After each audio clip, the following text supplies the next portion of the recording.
ମୁଁ ବାସ୍ ଏତିକି ଜାଣିଛି ତମକୁ ସେ ପର୍ଯ୍ୟନ୍ତ କେହି ହରେଇ ପାରିବ ନାହିଁ ଯେ ପର୍ଯ୍ୟନ୍ତ ତମେ ନିଜ ଦ୍ୱାରା ହାରିନାହଁ। ନମସ୍କାର ବନ୍ଧୁଗଣ। ବନ୍ଧୁଗଣ ଆପଣମାନଙ୍କୁ ଆମ ୟୁଟ୍ୟୁବ ଚ୍ୟାନେଲକୁ ବହୁତ ବହୁତ ସ୍ୱାଗତ। ଆଜିର ଏହି ଜ୍ୟୋତିଷ କାର୍ଯ୍ୟକ୍ରମ ଆପଣଙ୍କ ପାଇଁ ବହୁତ ହି ଖାସ୍ ଆଉ ବହୁତ ହି ମହତ୍ତ୍ୱପୂର୍ଣ୍ଣ ହେବା ପାଇଁ ଯାଉଛି।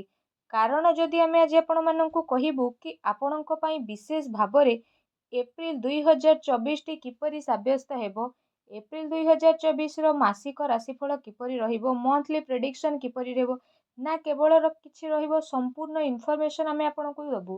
ଶିକ୍ଷା, ସ୍ୱାସ୍ଥ୍ୟ, ପ୍ରେମ, ବୈବାହିକ ଜୀବନ, ଭାଗ୍ୟ, କ୍ୟାରିୟର, ବିଜନେସ୍ କିପରି ରହିବ ଏପ୍ରିଲ 2024ରେ, ନବଗ୍ରହ କ'ଣ ଆପଣଙ୍କୁ ଫଳ ପ୍ରଦାନ କରିବେ, କ'ଣ ନେଗେଟିଭ୍ କ'ଣ ପଜିଟିଭ୍ ରହିବ, ଏକ୍ଜାକ୍ଟ ଇନଫର୍ମେସନ୍ ଆମେ ଆପଣଙ୍କୁ କହିବୁ ଏପ୍ରିଲ 2024ରେ। ଆଉ ଶେଷରେ କିଛି ଉପାୟ ବିଷୟରେ ମଧ୍ୟ କହିବୁ ଯାହାଦ୍ୱାରା ଆପଣ ଆପଣଙ୍କର ଜୀବନକୁ ବା ଲାଇଫକୁ ପରିବର୍ତ୍ତନ କରିପାରିବେ। ଏ କାର୍ଯ୍ୟକ୍ରମ ଆପଣଙ୍କର ଜନ୍ମରାଶି ଚନ୍ଦ୍ରରାଶି ଉପରେ ଆଧାରିତ ଅଟେ। ତେଣୁ ସେ ଆଧାରରେ ଆପଣମାନେ ଏ ଭିଡ଼ିଓକୁ ନିହାତି ଭାବରେ ଦେଖନ୍ତୁ। ଏହା ସହିତ ଚ୍ୟାନେଲରେ ନୂଆ କରି ଆସିଥିଲେ ଚ୍ୟାନେଲକୁ ସବସ୍କ୍ରାଇବ୍ କରିନେବା ସହ ପାଖରେ ଆସୁଥିବା ବେଲ୍ର ଆଇକନ୍କୁ ମଧ୍ୟ କ୍ଲିକ୍ କରି ଦିଅନ୍ତୁ। ଆସନ୍ତୁ ଜାଣିବା କିପରି ରହିବ ଆପଣଙ୍କ ପାଇଁ ଏପ୍ରିଲ 2024। ଯଦି କହିବା ଆପଣଙ୍କୁ ବହୁତ ଧ୍ୟାନର ସହିତ ବୁଝିବାର ଏଠି ଅଛି, ବହୁତ ପ୍ରାକ୍ଟିକାଲି କହିବୁ। ଯେବେ ଏପ୍ରିଲ ମାସ ଆରମ୍ଭ ହେବ ତ ଆପଣଙ୍କ ରାଶିରୁ ନବଗ୍ରହର ସ୍ଥିତି କିଛି ଏହି ପ୍ରକାରର ବିଶେଷ ଭାବରେ ରହିବେ।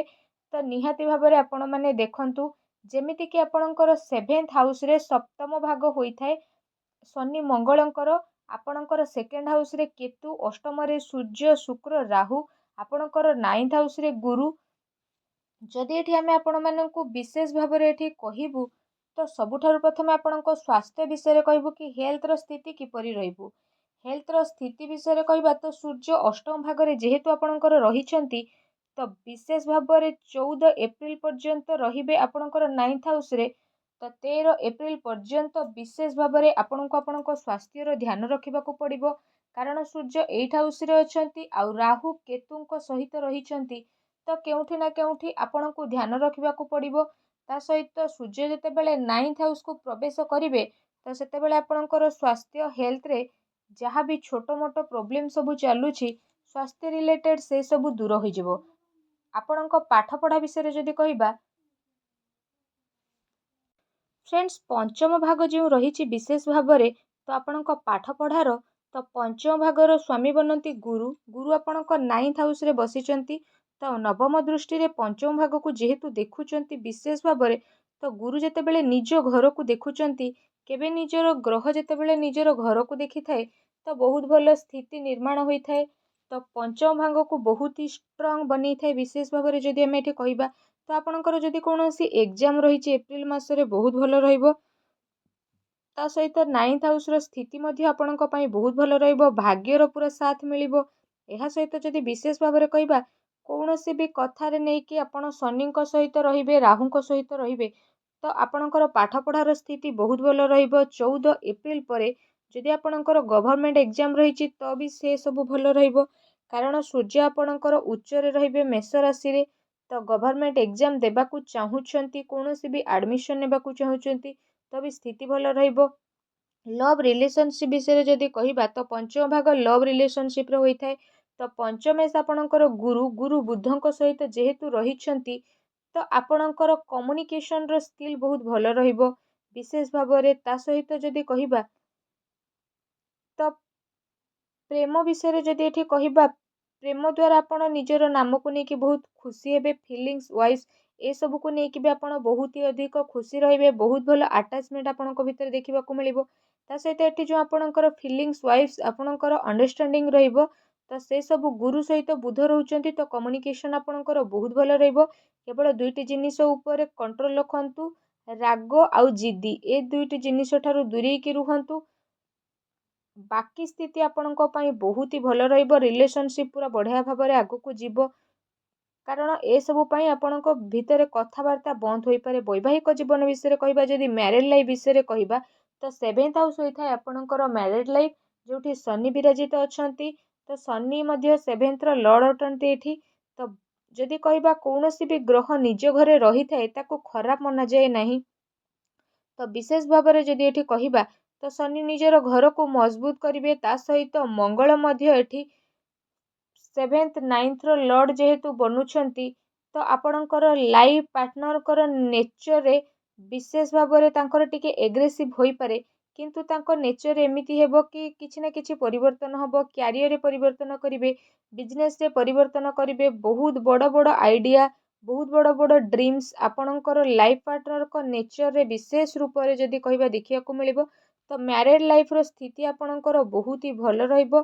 ତା ସହିତ ଆପଣଙ୍କର ଯେଉଁ ଲାଇଫ୍ ପାର୍ଟନର 7th ଭାଗରେ ଆପଣଙ୍କର ରହିବେ, ତ ତାଙ୍କ ଭିତରେ ଜିଦ୍, ଛୋଟ ଛୋଟ କଥାରେ ଫ୍ରଷ୍ଟ୍ରେଟ୍ ରହିବା, ଶୀଘ୍ର ରାଗିବା ଏସବୁ ସ୍ଥିତି ଦେଖାଦେବ। ଯଦି ଆମେ ଏଠି ସବୁଠୁ ମହତ୍ତ୍ୱପୂର୍ଣ୍ଣ କହିବା ଭାଗ୍ୟ, କ୍ୟାରିୟର, ବିଜନେସ୍ ବିଷୟରେ, କି ଭାଗ୍ୟ, କ୍ୟାରିୟର, ବିଜନେସ୍ କିପରି ହେବ, ଭାଗ୍ୟର ସ୍ଥିତି 9th ହାଉସକୁ ଆମେ ଦେଖିଥାଉ। ତ ବିଶେଷ ଭାବରେ କହିବା 9th ଲର୍ଡ଼ ବନନ୍ତି ଆପଣଙ୍କର ଏଠି ମଙ୍ଗଳ, ଆଉ 10th ରହିଲା ଭିନସ୍। ତ ମଙ୍ଗଳ ଏଠି ଆପଣଙ୍କର ରହିଛନ୍ତି ବିଶେଷ ଭାବରେ 24 ଏପ୍ରିଲ ପର୍ଯ୍ୟନ୍ତ। ତ ବିଶେଷ ଭାବରେ ଯଦି କହିବା 24 ଏପ୍ରିଲ ପର୍ଯ୍ୟନ୍ତ ଶତ୍ରୁ ଘରେ ରହିବେ, କେନ୍ଦ୍ରରେ ରହିବେ, ତ ଭାଗ୍ୟର ସାଥ ଆପଣଙ୍କୁ ବିଶେଷ ରୂପରେ ପ୍ରାପ୍ତ ହେବ। ତା ସହିତ ଏଠି କହିବା କି ତରତର ହୋଇକି କିଛି ବି କାର୍ଯ୍ୟ କରନ୍ତୁ ନାହିଁ, କାହାକୁ ବହୁତ ଅଧିକ ବିଶ୍ୱାସ କରନ୍ତୁ ନାହିଁ। କିଛି ବି ଜିନିଷ ଆପଣ କରୁଛନ୍ତି, କିଛି କିଣା କିଣି ବି କରିବାକୁ ଆପଣ ଚାହୁଁଛନ୍ତି, କେଉଁଠି ବି ପଇସା ଲଗାଉଛନ୍ତି, ପାର୍ଟନରସିପ୍ରେ ବି ମଧ୍ୟ କାମ କରୁଛନ୍ତି, ତ ଆପଣ ଭାବିଚିନ୍ତି କରନ୍ତୁ। ଶତ୍ରୁ ଘରେ ମଧ୍ୟ ମଙ୍ଗଳ ଯେହେତୁ ରହିବେ, ତ ତରତର ହୋଇକି କିଛି ବି କାମ କରନ୍ତୁ ନାହିଁ, ନଚେତ୍ ବଡ଼ ବିଘ୍ନ ଘଟିପାରିବ। ଏହା ସହିତ କାର୍ଯ୍ୟକ୍ଷେତ୍ର ବିଷୟରେ ଯଦି କହିବା, ତ କାର୍ଯ୍ୟକ୍ଷେତ୍ରର ସ୍ଥିତି ଆପଣଙ୍କର 10th ହାଉସରେ ଯେହେତୁ ହୋଇଥାଏ, ତ 9th ହାଉସରେ ପ୍ରବେଶ କରିବେ ବିଶେଷ ଭାବରେ।